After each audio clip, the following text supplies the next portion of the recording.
Halo Bu Ira dan Pak Felix, sekarang saya akan mempresentasikan tentang topik ke-6, Computer Networks and Internet.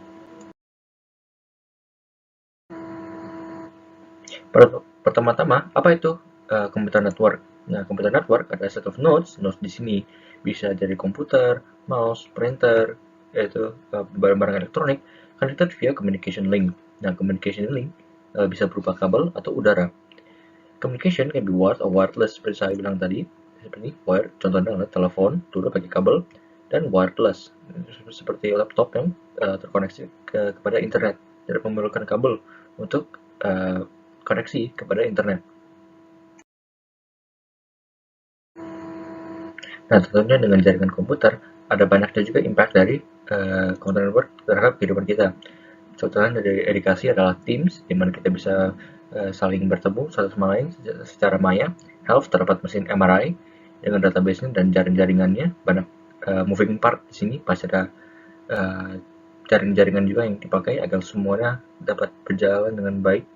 Dan research, di mana kita bisa mendapatkan riset dari penelitian dari tahun-tahun yang lalu semuanya dengan ketikan di Google saja.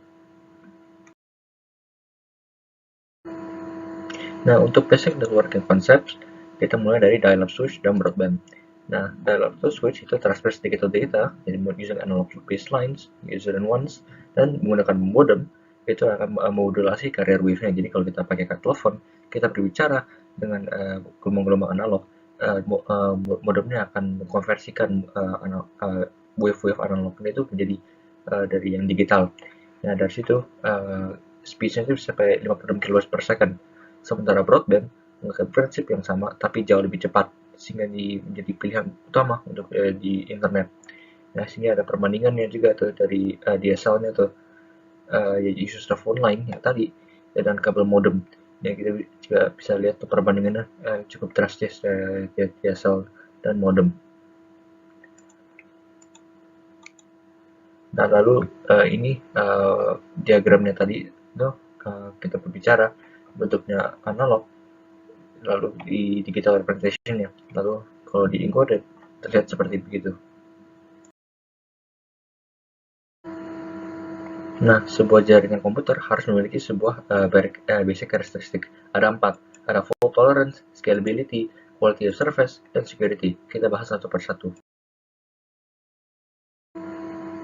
Yang pertama adalah fault tolerance. Nah, fault tolerance itu continuous working despite errors, ensures null the service. Jadi artinya kalau kita mengirim atau mengupload sebuah file atau mendownload sebuah file, kalau terjadi sebuah error, itu memastikan bahwa file itu nggak bakal hilang atau tercecer.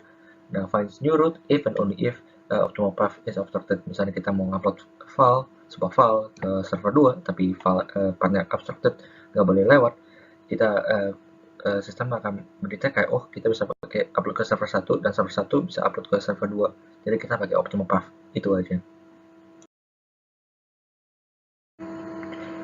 Yang kedua adalah scalability. Scalability menyatakan kalau kita misalnya memiliki jaringan seperti ini, itu akan bisa nggak kalau kita menambahkan atau mengurangi komputer-komputer atau nodes baru, dan apakah itu akan mengefek pada performance atau efisiensi nggak.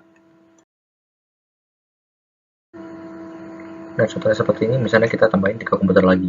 Nah, seperti kita boleh lihat, itu semua jaringannya terkoneksi dan terhubung, sehingga semuanya tetap berjalan dengan baik. Nah, contohnya adalah internet, di mana internet itu akan ada banyak handphone atau banyak laptop, sebanyak device yang sering kita pakai untuk menjelajahi internet. Itu sering kita on and off, tapi tetap aja internetnya sama sekali tidak ada error. Sehingga kita bisa berpenilaian bahwa internet itu memiliki nilai scalability yang sangat baik. Yang ketiga adalah quality of service. Quality of service itu tugasnya adalah untuk memanage data priority dan data traffic. Misalnya, ada semua modem yang menerima sebuah email dan voice call. Nah, sebagai modem yang memiliki quality of service yang baik, data mana yang seharusnya diprioritaskan. Nah, sebuah modem yang memiliki quality of service yang baik harus memprioritaskan voice call. Karena kalau sending email itu bisa ditunda-tunda, itu bisa di-hang sebentar. Tapi sementara kalau voice call, itu sama sekali nggak boleh di-hang. Karena kan berbicara secara langsung. Kalau interrupt dikit, pasti langsung semua akan kacau. Nah, yang terakhir adalah security. Nah, asumsikan saja kita sedang mengupload file kepada sebuah server. Nah, kalau jaringan yang memiliki security yang baik, itu menjanjikan kita kalau kita tidak perlu khawatir kalau data kita akan dicuri atau akan dipergunakan dengan tidak bijak, karena jaringan tersebut memberikan integritas atau memberikan security agar hacker itu tidak bisa membajak jaringan mereka, karena mungkin di-encoded atau mungkin ada protection-nya atau ada berbagai macam cara agar data kita diproteksi dari hacker-hacker tersebut. Kemudian kita masuk di types of networks. Ada LAN, WAN, dan wireless versionnya. Kita bahas satu persatu. WLAN atau Wireless Local Area Network itu memiliki komputer-komputer di network itu wirelessly, kan, wireless local area network transmit data to the base station, has a range between 150 to 300 feet atau 46 sampai 92 meter. Biasanya diberi nama Wi-Fi dan diberi kode 802.11 sebagai network standar oleh IEEE, dan lagi-lagi di sebuah wireless version dari LAN. Dan kalau skalanya lebih besar dikit, itu diberi nama Metropolitan Area Network kalau misalnya dipakai dalam konteks metropolis. Lalu ada Wireless Wide Area Network, yang dimana semua komputer juga wirelessly transmit data to the remote base station, just cellular technology which of antennas and towers. Signal may be interfered for indoors, atau kalau misalnya kita berkendara, kita lewat terowongan, biasanya tuh signal bisa diinterupsi, signal easy to intercept, jadi kalau lewat tembok atau mungkin dalam konteks hacker mungkin akan lebih mudah dijebol. Contohnya adalah 4G, able to transmit data and voice dengan kecepatan 50 sampai 500 Mbps per second. Lalu kita masuk ke LAN, dimana sama seperti WLAN, dimana itu kecuali ada wired connection, semua elektronik ini ada close proximity atau secara fisik lebih dekat. Jadi contohnya seperti komputer, printer, atau fax machine memiliki beberapa topologi, nanti kita bahas, dan privately owned. Contohnya adalah office building dan computer labs.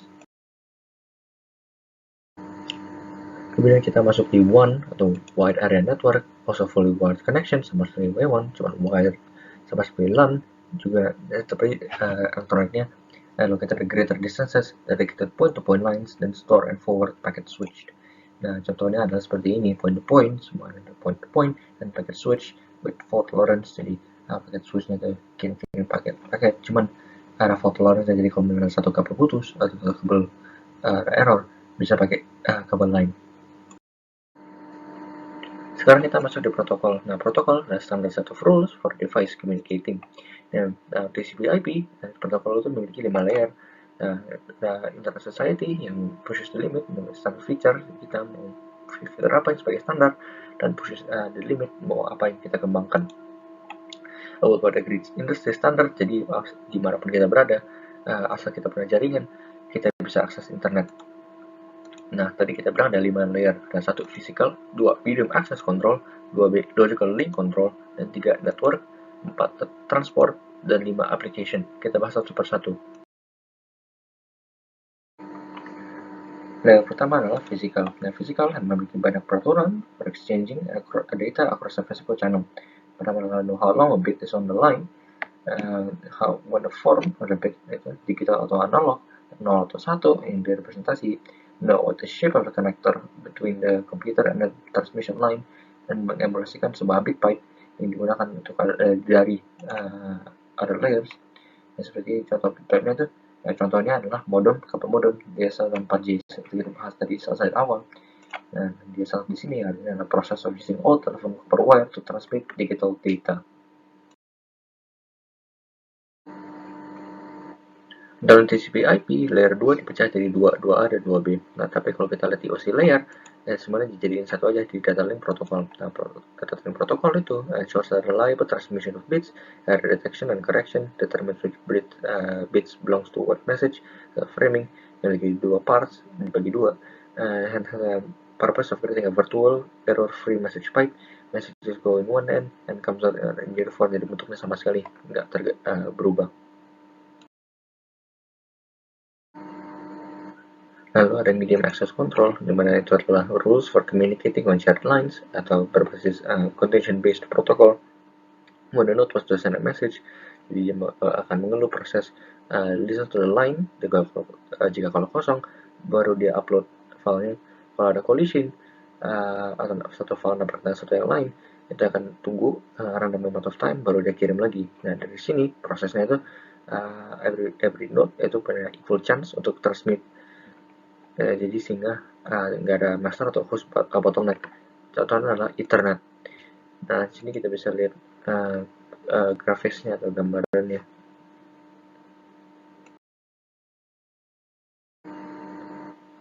Lalu ada logical link control, ada rules for detecting and correcting errors, ARQ algorithm diberi namanya itu transmit a packet, wait for acknowledgement message. Nah, kalau keterima, go to the next packet, dan all else repeat. Nah, if no error is found, return acknowledgement message, else return nothing. Nah, sebuah paket yang ditransmit itu ada start dan end markers, sequence number of packet, jadi labelnya keberapa, paket data, dan error checkingnya. Contoh seperti itu. Dan example adalah PPP, point-to-point protocol, dan Ethernet. Lalu kita masuk di network. Nah, itu transmit message across multiple nodes in a network dan bersifat good faith. Nah, dibagi menjadi dua, addressing dan routing. Nah, di bagian addressing ada hostname, IP address, dan DNS atau domain name service. Nah, fungsi dari routing adalah untuk memilih sebuah path yang paling cepat atau yang paling efisien agar bisa mencapai dari sender to receiver dengan cepat. Lalu kita masuk di transport, nah itu application to application dan menggunakan port number. Nah, contohnya dari ini adalah TCP dan UDP. Nah, dari transport ini, each application have their own unique standard port number. Jadi contohnya web server ada port 80, DNS ada port 42, dan simple mail transfer protocol port 25. Dan di sini ada memakai TCP. Yang tadi itu adalah transport control protocol. Itu bersifat virtually direct dan warranting a reliable and high quality connection between programs.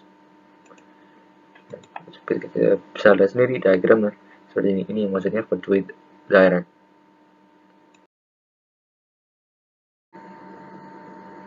Lalu kita masuk di layer application, yaitu handles formatted data transmitted between application programs. Nah, contohnya adalah HTTP, SMTP, dan FTP. Nah, application ini biasanya refers to Hypertext Traffic Protocol atau HTTP. Nah, prosesnya adalah browser itu akan membaca sebuah protokol atau POW, HTTP atau apa. Kita akan mengekstrak hostname-nya dan IP dari DNS servernya dan send a connect message kepada port tertentu. Nah, contohnya dalam konteks ini karena HTTP adalah port 80. Nah, ketika connection established, machine itu akan mengirim sebuah get message with page info-nya. Nah, setelah page info-nya sudah dapat, akan di-close connection-nya. Kemudian secara sekilas kita akan membahas social layer.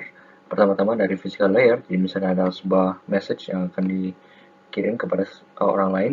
Jadi message itu kan akan dipecah-pecah jadi bentuk binary, lalu di data link akan diberi address dari misalnya device-device kita memiliki address unik sendiri, itu dipasang di network layer, ada address IP.